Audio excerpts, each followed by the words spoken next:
अस्सलाम वालेकुम स्टूडेंट बच्चों, आज मैं आपके लिए सेकंड ईयर के चैप्टर नंबर 17 के शॉर्ट क्वेश्चन लेके हाज़िर हुआ हूँ। हमारा फर्स्ट क्वेश्चन है, if we half the length of simple pendulum to its original length, what is alternation in the period of this pendulum, what is the new frequency. जब हम length को half कर देंगे तो टाइम पीरियड में क्या फ़र्क पड़ेगा। Equal to 2π√L/g। तो हमने जो लेंथ है उसको हाफ कर रहे हैं बच्चों, तो लेंथ की जगह हमने L/2 पुट किया /g। अब 1/√2 बाहर आ गया, अंदर आ गया 2π√L/g। अब देखो 2π/L/g जो है वो t के इक्वल है /2। तो फ्रिक्वेंसी आपकी इक्वल है बच्चों F = 1/t equal to 1/t की वैल्यू 1/√2 ऊपर आ जाएगा, √2 हर्ट्ज आ जाएगा। तो F the pendulum of vibration of body executing simple harmonic motion is double, what will be the happen maximum kinetic energy. अगर कहता है जब सिंपल पेंडुलम डबल हो जाएगा तो आपका काइनेटिक एनर्जी में क्या फ़र्क पड़ेगा। तो maximum kinetic energy become 4 time, तो ये 4 टाइम आ जाएगी। तो इसमें हम पुट करेंगे काइनेटिक एनर्जी को टू हाफ के एक्स स्क्वायर। अब जो हाफ के इसी तरह एक्स की जगह हमने डबल कर दिया, 1 है तो 2 कर दिया, 2x स्क्वायर का स्क्वायर 1/2 के इसका स्क्वायर लिया 4x स्क्वायर। तो बच्चे 4 बाहर आ जाएगा, अंदर आएगा 1/2 के एक्स का स्क्वायर। तो ये देखिए हाफ के एक्स का स्क्वायर इक्वल है काइनेटिक एनर्जी, तो 4 काइनेटिक एनर्जी आपका आ जाएगा। And marching soldier are both to cross bridge why break step. तो वो कहता है कि जब फौज वाले मार्च कर रहे होते हैं तो जब वो ब्रिज को क्रॉस करते हैं तो वो हर कोई इकट्ठा स्टेप क्यों नहीं उठाता, वो अपने स्टेप को क्यों रोक लेते हैं। इससे क्या मसला बनते हैं। Marching the soldier break their step to avoid resonance that could damage the break.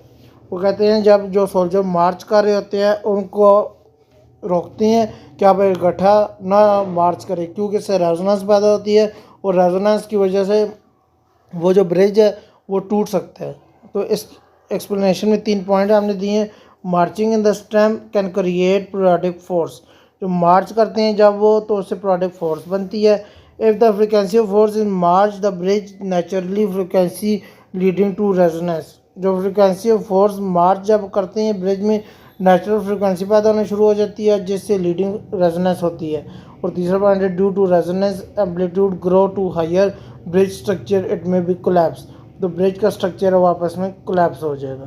Question number 4 है आपके पास, suppose that the driver force half the frequency, compare the frequency of oscillator will it produce resonance. वो कहते हैं जब आपके driver की force और फ्रिक्वेंसी हाफ कर देंगे हम तो कंपेयर करें फ्रिक्वेंसी और ऑसिलेटर को जिससे प्रोड्यूस होगा resonance. Similarly driving frequency twice the frequency and resonator will produce resonance, इस रेजोनेंस पैदा होगा। इसका आंसर है no, resonance can occur either cases. Resonance जो पैदा होता है वो कुछ केसेस में पैदा होता है। एक्सप्लेनेशन इसमें आती है resonance occur only when the driver frequency match the natural frequency. Resonance तब पैदा होगा जब एक ड्राइवर की फ्रिक्वेंसी वो मैच करेगी नेचुरल फ्रिक्वेंसी के साथ। दूसरा पॉइंट है if the driver frequency is half, जब ड्राइवर की फ्रिक्वेंसी हाफ आप कर देंगे और ट्वाइस या डबल कर देंगे natural frequency resonance does not occur, तो इस वजह से रेजोनेंस आपकी पैदा ही नहीं। Run correct rate of adjusting pendulum length, suppose you're move from the one city to another where the acceleration due to gravity is slightly greater, taking your pendulum clock with you. तो बच्चों इसका will जो है length shorter और pendulum to keep the correct time, other factor are remaining constant, explain your answer. तो बच्चों time pendulum का हम फार्मूला है इसमें पुट करेंगे, the length of the pendulum increase in order to keep correct time. जब आप इसका ऑर्डर इंक्रीज करेंगे तो आपके पास करेक्ट टाइम आएगा t = 2π√L/g। पहला पॉइंट है बच्चों if the frequency due to gravity increase the pendulum period volt decreases, जो पेंडुलम पीरियड है वो डिक्रीज होना शुरू हो जाएगा। दूसरा पॉइंट है इसमें बच्चों the pendulum length should be increase counter track this affect, तो इसमें काउंटर ट्रैक जो होता है वो अफेक्ट करता है। तीसरा पॉइंट है the longer pendulum take more time to swing this will increase the period, जब आपका पेंडुलम का टाइम इंक्रीज होते हैं। जब आपका पेंडुलम बड़ा होगा तो इस वजह से आपका जो टाइम पीरियड है वो भी इंक्रीज हो जाएगा।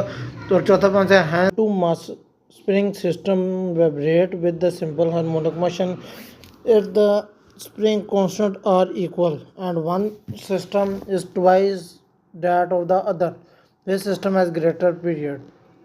कहते हैं दो स्प्रिंग सिस्टम है जो वाइब्रेट करते हैं सिंपल हार्मोनिक मोशन में, स्प्रिंग कांस्टेंट इक्वल होता है एक सिस्टम के जो ट्वाइस होता है दूसरे के जो सिस्टम, और इसमें ग्रेटर पीरियड किसका होता है, टाइम पीरियड का फार्मूला है इसमें बच्चों T equal to 2 pi under root m/k। तो हमने इसका जो m है वो 1 को 2 के इक्वल पुट कर दिया है, हमारा फार्मूला आ गया T2m equal to 2 pi under root 2m/k। Under root 2 को बाहर ले लिया, अंदर आ गया 2 पाई अंडर रूट m/k। तो हमारे पास आ गया T2m equal to under root 2 Tm।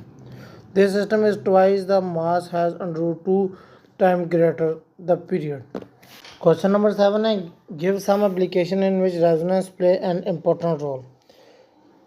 इसका बच्चों आंसर है आपके पास there are some common phenomena in which resonance play important role in radio set. Radio set में क्या है, turning a radio in the best example of electrical resonance. वो कहते हैं रेडियो में बेस्ट एग्जांपल है electrical resonance which turn the knob of the radio to turn changing the natural frequency to the electric circuit of the receiver. कहता है knob जो होती है वो रेडियो की जो टर्न करते हैं जिससे चेंज होती है आपकी नेचुरल फ्रिक्वेंसी और इलेक्ट्रिकल सर्किट जो रिसीव करता है to make it equal to the frequency of the radio station. और ये इक्वल होता है फ्रिक्वेंसी ऑफ रेडियो स्टेशन में when the two frequency match, जब दो फ्रिक्वेंसी आपस में मैच करती हैं when it turn particular radio station, और पार्टिकुलर रेडियो स्टेशन में वो टर्न ऑन हो जाता है in a microwave oven. In another example of resonance in the heating cooking of the food by microwave oven produces the type of oven have the length 12 centimeter frequency 2450 megahertz। वो कहता है ये another जो good example है resonance की जो heating करती है और कुकिंग करती है माइक्रोवेव ओवन में जिसकी लेंथ 12 सेंटीमीटर होती है, फ्रिक्वेंसी इसकी 2450 हर्ट्ज मेगा हर्ट्ज होती है और this frequency absorb due to resonance, और ये एब्जॉर्व करती है रेजोनेंस को by water and fat molecule in the food. और ये रेजोनेंस जो पानी और फैट मॉलिक्यूल्स इस फूड को गर्म भी करती है और पकाती भी है। तीसरी एग्जांपल है speed of sound. Speed of sound the room temperature can be determined making air column of the resonate with vibrating turning fork to known frequency. जो स्पीड ऑफ साउंड होती है रूम टेम्परेचर के अंदर वो जो determine करती है air column को रेजोनेट करती है वाइब्रेटिंग टर्निंग फोक को, वो फ्रीक्वेंसी होती है स्पीड ऑफ साउंड की। आगे बच्चों क्वेश्चन नंबर 8 है a simple pendulum in a set of vibration set untouched eventually stop. Why simple pendulum जब आप वाइब्रेशन लेफ्ट करते हैं इवेंचुअली स्टॉप हो जाती है, क्यों? It's eventually stop due to damping. इसको आप डैम्पिंग का नाम देंगे, ये डैम्पिंग होती है। एक्सप्लेनेशन इसमें क्या आती है the pendulum swing in counter resonant from the air which act as drag force opposing. जो इसमें ड्रैग फोर्स जो होती है वो ऑपोजिंग होती है। Pendulum continues does work against the resonant in the air so the energy of oscillation does work against the resonance of the air so energy of oscillation decrease। तो pendulum continuous work करती है resonance of हवा में, so the energy of oscillation decrease, energy of oscillation जो होती है उसमें कम हो जाती है। ई इक्वल टू हाफ के एक्स स्केयर, ई आपकी डायरेक्टली प्रोपोर्शनल रहता है एक्स स्केयर के, एक्स जो है वो डिस्टेंस को decrease in the pendulum amplitude due to energy lose is called damping. जो एनर्जी डिक्रीज होती है पेंडुलम के अंदर जो एनर्जी लूजेज होती है उसको डैम्पिंग का नाम देंगे। चौथा पॉइंट है इसमें विच एनर्जी ज़ीरो, जो एनर्जी ज़ीरो हो जाती है द एम्पलीट्यूड इज़ ज़ीरो, तो उसका एम्पलीट्यूड भी बच्चों ज़ीरो हो जाता है। It come to the rest, तो वो रेस्ट की हालत में आ जाता है। आगे under what condition the motion of simple pendulum be simple harmonic motion. वो कहते हैं कुछ कंडीशन में सिंपल पेंडुलम आपका सिंपल हार्मोनिक मोशन भी बन जाता है। आंसर है small angular displacement basic condition of simple pendulum to be simple harmonic motion. जो स्मॉल एंगुलर डिस्प्लेसमेंट होता है बेसिकली कंडीशन सिंपल पेंडुलम की सिंपल हार्मोनिक मोशन बन जाता है। एक्सप्लेनेशन उसकी है for simple harmonic motion the restoring force must be proportional to the displacement, और ये प्रोपोर्शनल होता है डिस्प्लेसमेंट के। दूसरा पॉइंट है इसका the restoring force simple pendulum is component of gravity F equal to minus m g sine theta की। तीसरा पॉइंट है for small angle sine theta equal to angle बन जाता है making restoring force proportional to the displacement. Restoring force proportional होती है displacement requirement for simple harmonic motion. और चौथा पॉइंट है large angles the restoring force is no longer directly proportional to the displacement and the motion derivative simple harmonic motion.